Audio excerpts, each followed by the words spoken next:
কলকাতার পুলিশ কমিশনারের বিরুদ্ধে জারি হওয়া সমনের ওপর স্থগিতাদেশ জারি করলেন হাইকোর্টের বিচারপতি কৌশিক চন্দ্র। সম্প্রতি পুলিশ কমিশনারের ওপর সমন জারি করে আলিপুর আদালত। গোটা বিচার প্রক্রিয়ার ওপর অন্তর্বর্তী স্থগিতাদেশ জারি করল আদালত। এনআরএস হাসপাতালে অন ডিউটি নার্সের রহস্য মৃত্যু। গাইনি বিভাগের শৌচাগারে মিলল নার্সের দেহ। কিভাবে মৃত্যু হলো নার্স রূপালী বর্মনের এখনো ধোঁয়াশা রয়েছে। এইচডিইউতে ডিউটি করছিলেন এবং সেই ডিউটি চলার সময় হঠাৎই নিখোঁজ হয়ে যান। পরে তার দেহ উদ্ধার হয়। ভিতর থেকে বন্ধ ছিল দরজা এবং হাসপাতালে দরজা ভেঙে দেহ উদ্ধার করা হয়। আর এই নার্সের দেহের পাশেই মিলেছে অচৈতন্য করার ইনজেকশনের 3টি ভায়াল। অচৈতন্য করার ফেন্টানিল, মিডাজোলামের ভায়াল মেলায় রহস্য কিন্তু আরো ঘনীভূত হয়েছে। আর নার্সের কোনো এই সন্ধিস্থলে শিরা ইনজেকশন দেওয়া হয়েছিল সন্দেহ চিকিৎসকদের। আর এখানেই প্রশ্ন, কিভাবে মৃত্যু হলো অন ডিউটি নার্সের?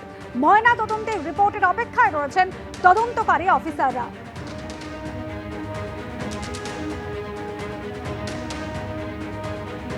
গতকাল রাতে অন ডিউটি ছিলেন তার সহকর্মীরা জানাচ্ছিলেন যে স্বাভাবিকভাবে অন্যান্য দিনের মতন কাজ করছিলেন। 1 বছর আগে এনআরএস হাসপাতালে যোগ দিয়েছিলেন এই নার্স রূপালী বর্মন। কিভাবে তার মৃত্যু হলো, কি কারণে অন ডিউটি ছিলেন, তারপরে হঠাৎ করে নিখোঁজ হয়ে যান, পরে শৌচাগার থেকে তার দেহ উদ্ধার হয়।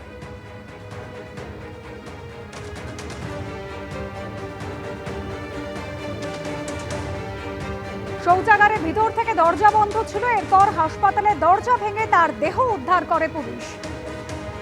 সুকান্ত মুখোপাধ্যায় আমাদের প্রতিনিধি রয়েছেন আমাদের সঙ্গে। সুকান্ত, যেভাবে শৌচাগারে অচৈতন্য অবস্থায় তিনি পড়েছিলেন, তারপর তার দেহ উদ্ধার হয়, ঠিক কি অবস্থায় তাকে পাওয়া গিয়েছিল এবং প্রাথমিকভাবে অফিসাররা কি বলছেন, কোথায় কোথায় ধোঁয়াশা রয়েছে?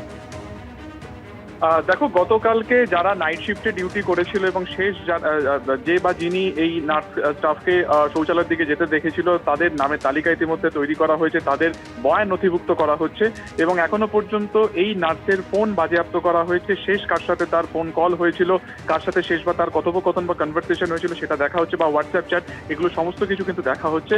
তবে দুটো বিষয়, এক, তার কাছ থেকে এখনো পর্যন্ত কোনো সুসাইড নোট পাওয়া যায়নি তার ব্যাগ থেকে বা তার কাছ থেকে, এবং দ্বিতীয়ত হচ্ছে যে শৌচালয় থেকে এই দেহ উদ্ধার করা হয়েছিল সেটিও ভেতর থেকে লক ছিল।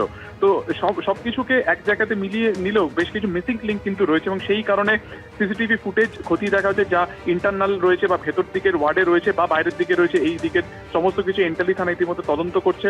অস্বাভাবিক মৃত্যুর মামলাটি রুজু করা হয়েছে এবং ময়না তদন্ত হবে আজকে মেডিকেল কলেজে। এবং এই শৌচালয়ের ভেতর থেকে বেশ কিছু সিরিঞ্জ এবং ভায়ালও কিন্তু পাওয়া গেছে। এই মৃত্যুর সাথে এই ভায়াল বা এই ইনজেকশনের কোনো যোগসূত্র রয়েছে কিনা সেটাও কিন্তু খতিয়ে রাখা হবে। এবং আপাতভাবে এটা সুইসাইড বা আত্মঘাতী হয়েছেন এই নার্স, এমনটাই মনে করেছে। তবে অন্যান্য সমস্ত সম্ভাবনা কিন্তু খতিয়ে দেখা হচ্ছে। কিছু মাস আগেই তার বিয়ে হয়েছিল, ফলত সেখান থেকে দাঁড়িয়ে সম্পর্কগত কোনো জটিলতা ছিল কিনা, সমস্ত বিষয় কিন্তু খতিয়ে দেখছেন তদন্তকারীরা। একেবারে সুকান্ত, তুমি আমাদের সঙ্গে থাকো। যেভাবে মৃত্যু হয়েছে, একই সঙ্গে যখন তার দেহ উদ্ধার হয়, তার দেহের পাশে কিন্তু অচৈতন্য করা ইনজেকশনের 3টি ভায়াল মিলেছিল। অচৈতন্য করার ফেন্টানিল, মিডাজোলামের ভায়াল মেলায় কিন্তু রহস্য ঘনীভূত হয়েছে। কিভাবে এই জিনিসপত্র শৌচাগারে পড়েছিল তাও কিন্তু সন্দেহের উদ্রেক করেছে তদন্তকারী অফিসারদের।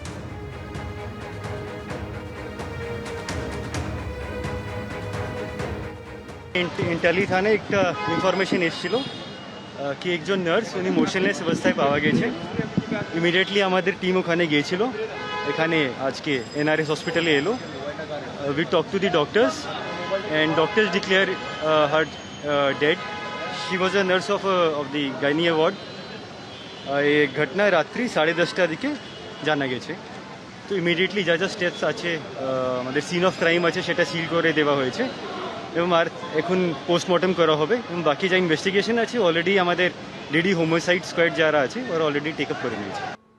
এবিপি আনন্দ, এগিয়ে থাকে, এগিয়ে রাখে।